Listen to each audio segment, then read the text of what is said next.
درس نمبر اللهم صل على سيدنا محمد وآله وآله وأصحابه وكل من يتبعه وبارك وسلم عليه. رقم ده حدیث کم یو 3846.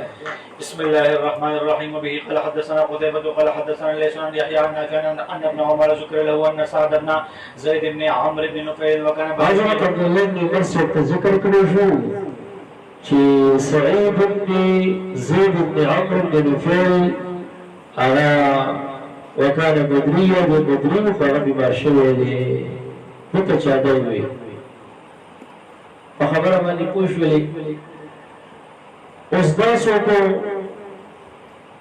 لته باندې د حضرت عمر فاروق رضی الله تعالی عنہ خور چې فاطمه نامه هغه ته ورغله د حضرت عمر سره تو خيرو او د عبد الله بن عمر سره د ترور خاوند او لوی شخصیت احد العشرة المبشرة عشرة مبشرة کې داخل ہے. عبد الله بن عمر سے بچاو قربان هغه بیمار دی دا سره ډیره سخت واره وه چاړې وویلې داسې بیمار دی چې برج الموت کې واقع دی د ډېر غټ عذر مخې ته راغی داسې نږدې خپله وي هغه سره بیا اخري ملاقات او خبرې وو د هغه بیمار کرسي پکاري د جمعې ورځ وه د ده ورته د جمعې کرسي پرېښودو د هغه بیمار کرسۍ ته لاړی دا غټ عذر و ځکه یې پرېښی دی او سفر هم وکړو بیا دلته دې مسله کې اختلاف دی چې جمعې په ورځ سفر کولی شي که نه شي کولی د پانیز د اکثر حنابلو او مالکیانو او قول قدیم د شافعي رحمت الله علیه باندې چې خروج سفر ته په ورځ د جمعې کې قبل الزوال دا جایز دی که زوال نه مخکې مو ځې په ورځ د جمعې سفر ته دا جایز دی. او روایت د امام احمد صاحب نه او د امام مالک صاحب نه قول جدید د امام شافعي صاحب کې دا دي چې جایز نه دی خروج سفر ته په ورځ د جمعې قبل الزوال که جهاد په ځای ده ناروا دی نه شي وتی زوال نه مخکې مه ځه جمعې لمونځ وکړه بیا وځه. امام احمد صاحب نه درېیم روایت دا دی چې که چېرته د خروج قبل الزوال فی یوم الجمعه دپاره د جهاد وي خو بیا یجوز دی او که دپاره د غیر الجهاد بیا لا یجوز دی. بعض شوافع امام الحرمین هغه وایي که جمعې په ورځ قبل زوال دا سفر واجب وي او ضروري وي بیا ورته خروج جایز دی او که واجب او ضروري وي بیا لا یجوز دی. او اکثر شوافع دا وایي که سفر د طاعتو لکه عیادت د مریض بیا به ورته وځي او که د معصیت سفر د غلا په نیت کله چې وغیره ته ځي بیا نشي وتی بیا لا یجوز دی. خبره باندې پوه شولې که نه نو خروج سفر ته د زوال نه پس په ورځ د جمعې او جمعه پرېښودل جمهور دا ناروا دي او ظاهر صاحب دا جایز دی. زمونږ اهداف کې قاضي خان وایي چې سفر کول په ورځ د جمعې دا جایز دی برابر ده که قبل زوالي که بعد زوالي. فتاوی ظهریه کې ذکر دی چې خروج بعد الزوال دا ناروا دی او که قبل زوال روا دی. شرح د ملا کې ذکر دی چې خروج قبل زوال دا جایز دی او بعد زوال ناجایز دی او په دې قول ابن عبیدي شاګر رحمت الله علیه دی. عبدالله بن عمر سے کتلی و غټ عذر او دته ویل شو چې هغه خو دې بیمار دی د جنون ترکا وکانه بدریه دغه خو دې بدریه ترجمه سره موافقت سره په دې کلمه کې دی بیمار شوی دی شو یوم جمعتنا ورځیا په ورځ د جمعې فركب إليه بعد أن تعالى النهار واقتربت الجمعة وترك الجمعة وقال ليس حتى يسير شو هذا پس داغونه تعالى النهار چې ورځ چې شوی او د جمعې منځم نږدې شوی او د جمعې پرېښودل هغه ته لاړې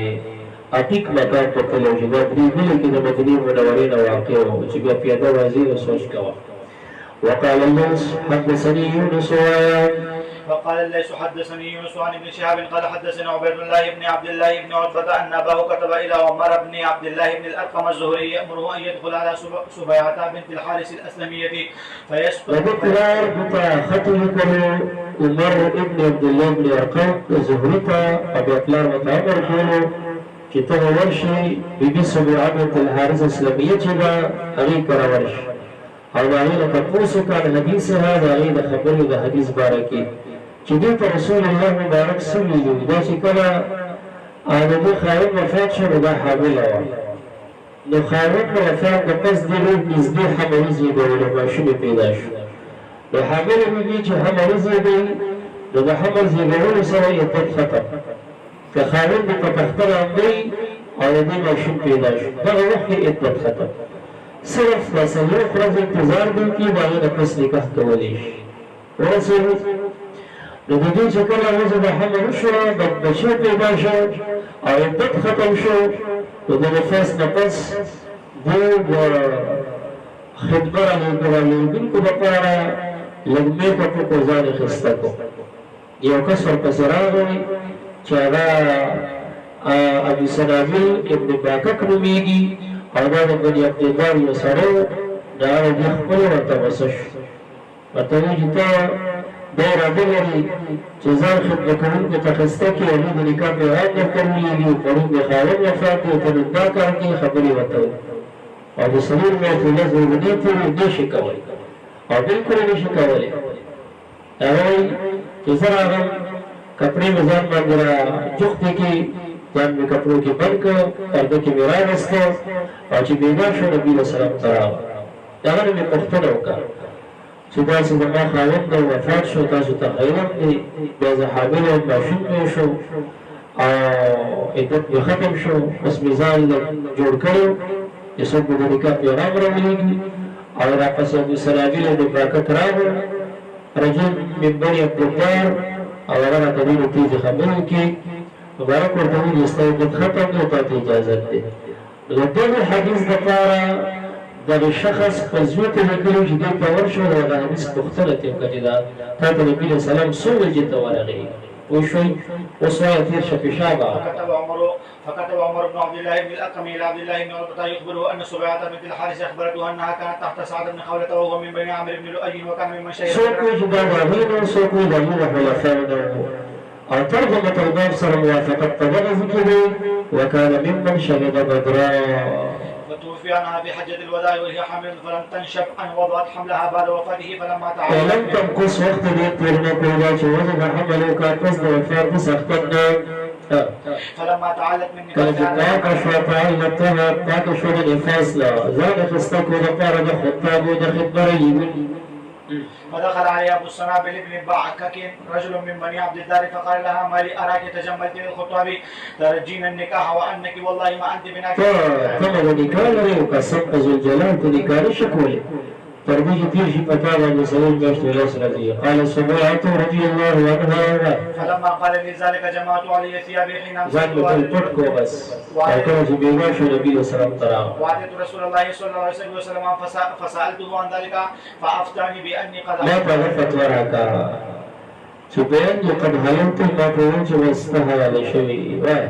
حين وضعت حملي وأمرني بالتزوج إن بدا لي بس كتب نکاح کی کوي تابعه أسماء ما فکر مطابقت کی خبرې کړې د مطابقت د غرامي کړې چا کړې اسبغو کړې ان ابن وهب اليونسي کړې دلته د ابن چر پر راغله پسند کې شابه زره پیدا کا شابه شته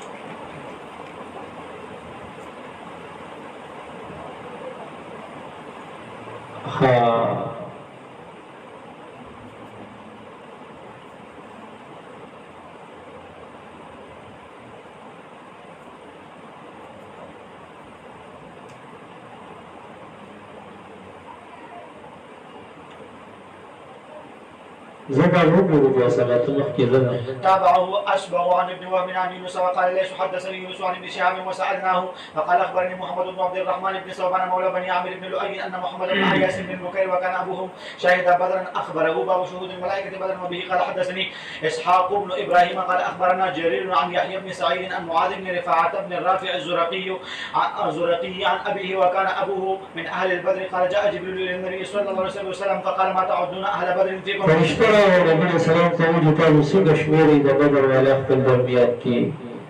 دا افضل مسلمانانو دي او یا شک راغلی دی یا نبی اسلام یو کلمه ویله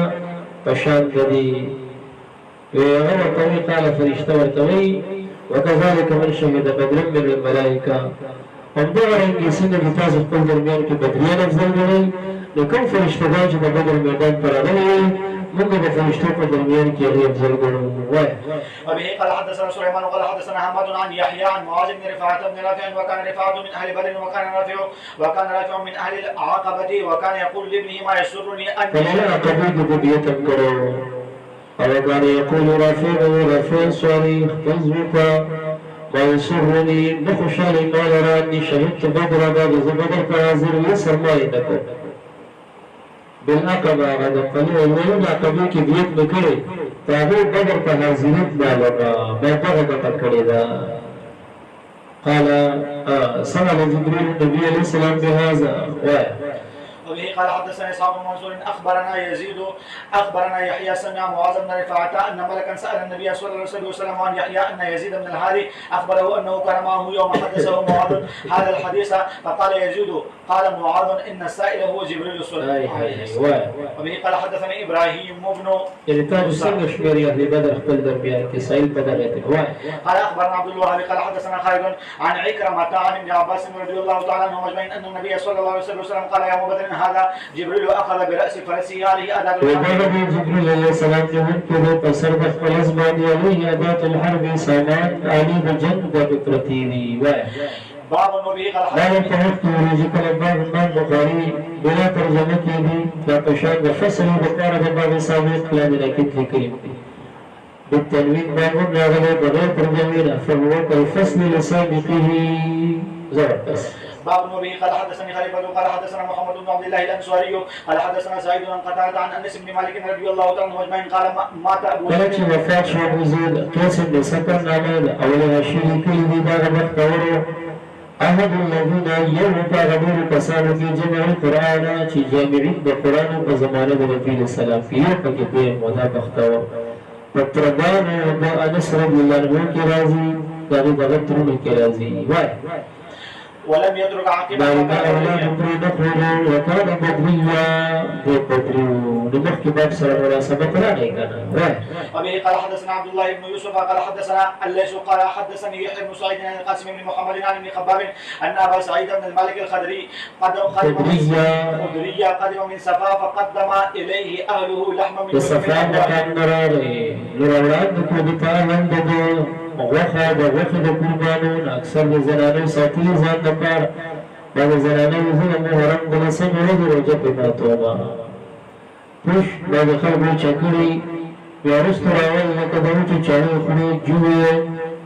دتم بیان د قرباني وخرورا فقال ما لم يأكله دوت زبا نخر ما قرن کې د دې حتى اسال تربيه تقوس بكما فانطلق الى اخيه لامه اخي فرور طلعه وكان بدريا بغزيب خاب على الاستشهاد بالمناسبه شقطه من النعمان دي بماشي كل بعد فضلان صحابه جوړې دي په هټ کې تستر گزار کړو تستر غاغت پټ راوته رب العالمین ربات ورته کمخ باندې نبی صلی الله یا رسول الله صلی الله علیه وسلم دا یو خبر قربا بي ډیر بنا سره په دې حالت کې به زوی د دستر غرانه په ډول ته تر کبرانو کې راغلی نبی رسول الله شروع کړو ستوګي او تراوه هستا خپل ځکه کې خدا فاستوتو كل سنة جورا شو وكانت أحسن عينيه وصحهما تدوار استرب الدنيا خستون ورسلوه معوا فخبر بمكوشي نداغ صحابين وقت العالي فسأله من مختلفك فقال إنه لسابقك أمرنا مقدنا ستانا پس یو امر نازل شو چې هغه ناقص دی لما کانو هغه مخکې خبره نه وه چې درې ورځې لپاره د قربانۍ غوښه ادخار کول بلته شوې وه نو ته چې هلته لاړې صفا مقام ته نو هغه خبره ناقص شوې ده یو امر راغلی د هغې دپاره نقص په معنی د ناقص مصدر مبني للفاعل هغه منسوب شوې ده ينهون عنه شاغبي بكمل كذل باطل بالهم من الحانا قصد ابن رجلا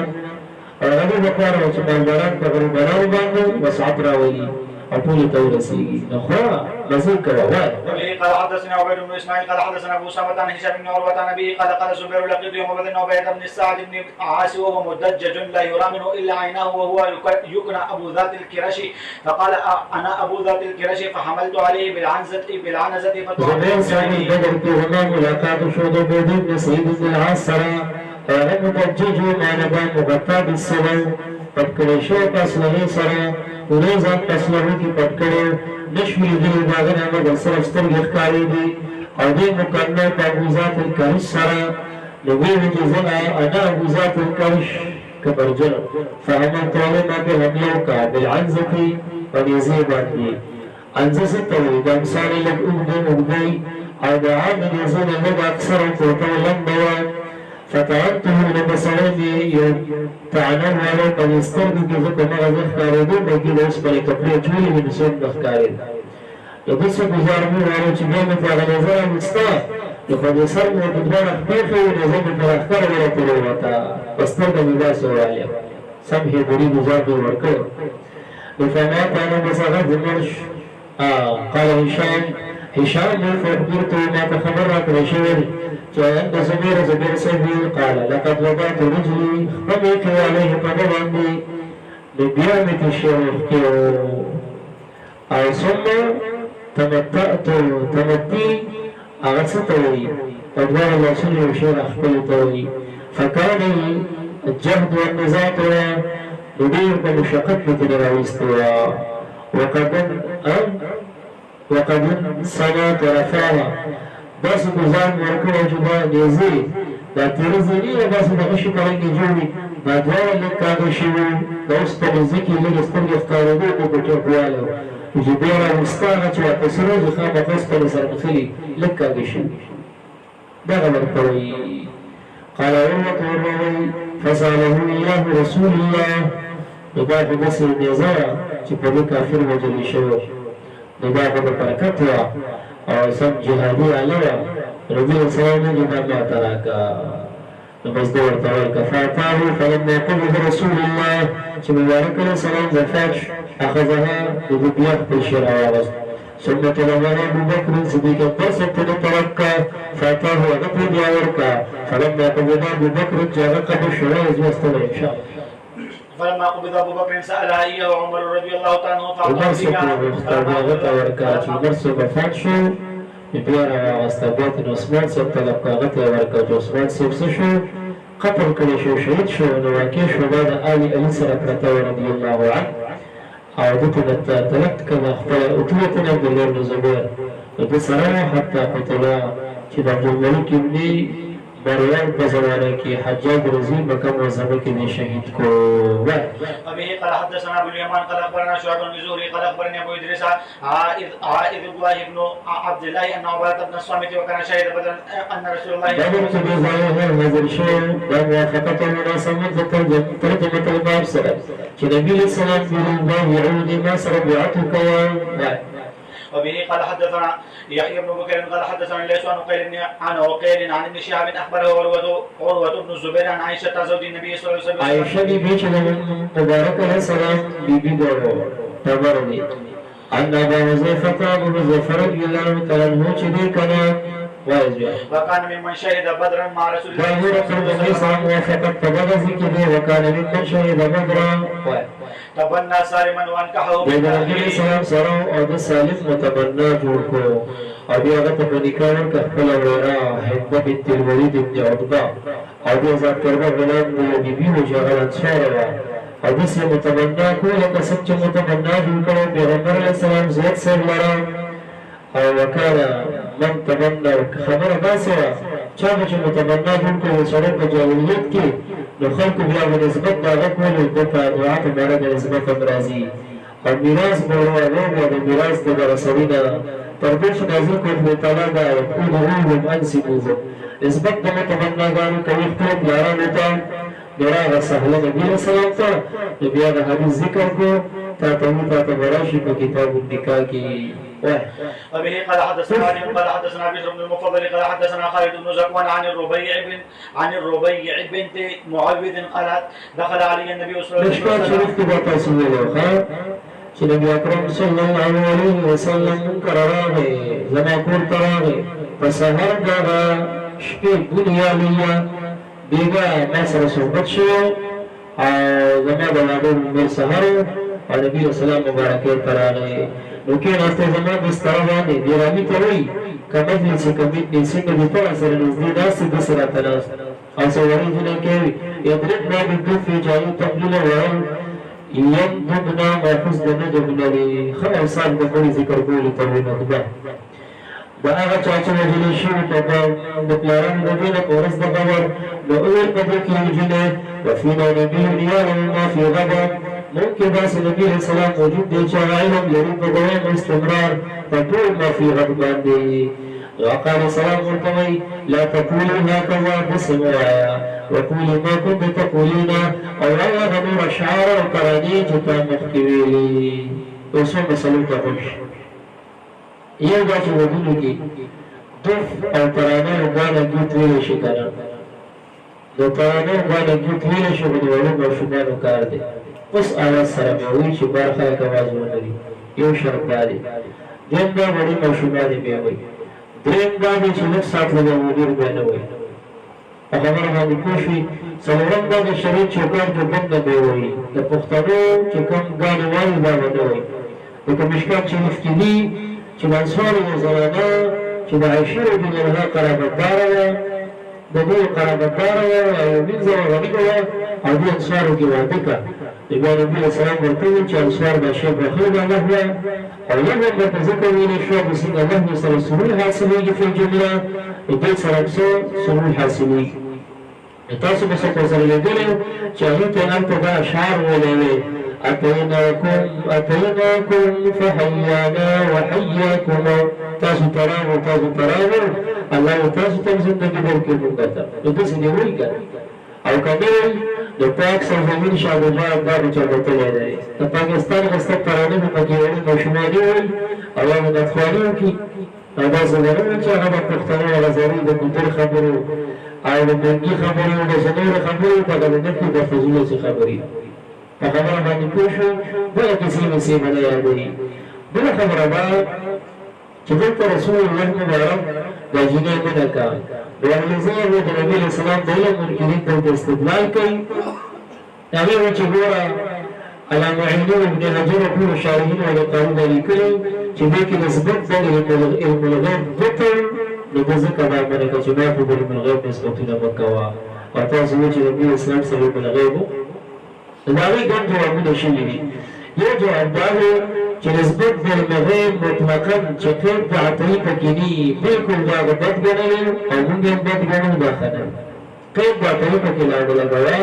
بیا نسبت کوه په خبره باندې پوه دا یو جواب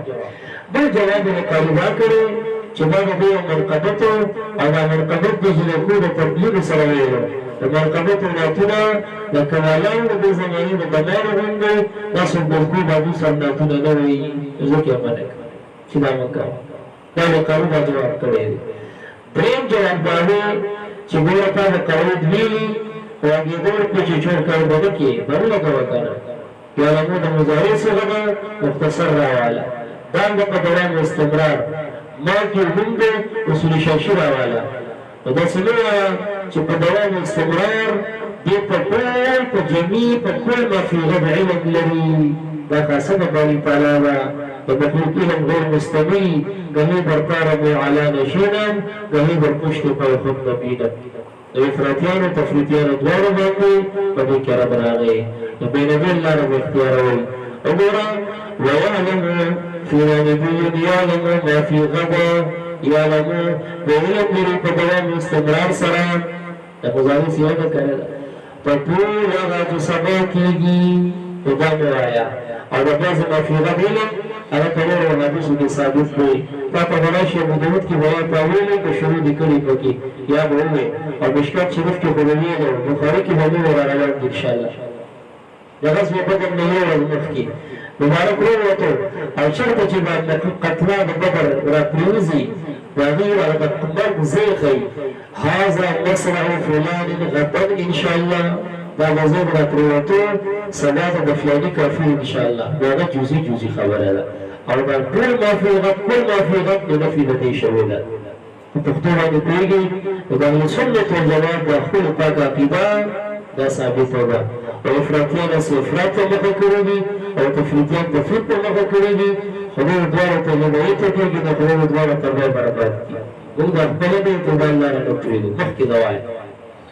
وبه قال حدثني ابراهيم بن موسى قال اخبرنا هشام عن معمر عن الزهري وحدثني اسماعيل قال حدثني اخي عن سليمان عن محمد بن ابي عتيق عن ابن شهاب عن عبيد الله بن عبد الله بن عتبة بن مسعود رضي الله تعالى عنه اجمعين ان ابن عباس رضي الله تعالى عنهما قال اخبرني ابو طلحه صاحب رسول الله صلى الله عليه وسلم عبد الله بن عباس رضي الله تعالى عنه النبي عليه الصلاه والسلام وكان قد شهد بدر بعد مناسبه زياده وكان قد شهد بدر مع رسول الله صلى الله عليه وسلم انه قال لا تدخل الملائكه بدرا فيه كلب ولا تسبح نبی سلام چې داخليږي فرشتي هغه ورته چې کې سپي او یا چې صورت پکې په داخليږي اراده د صورت د تماثيل هغه اسلام او هغه تصویرات چې هغه کې ارواح یوسف دیانی چې څومره چې په بنیان چې د سمندر جوړ کړو اخر د پروانه کوي خوش او رسول چې قانون د فرد دي د عکس او تصویر په درمیان کې دا ډېر کمزور راځي ښه عکس او تصویر کې فرق نشته د شی واحد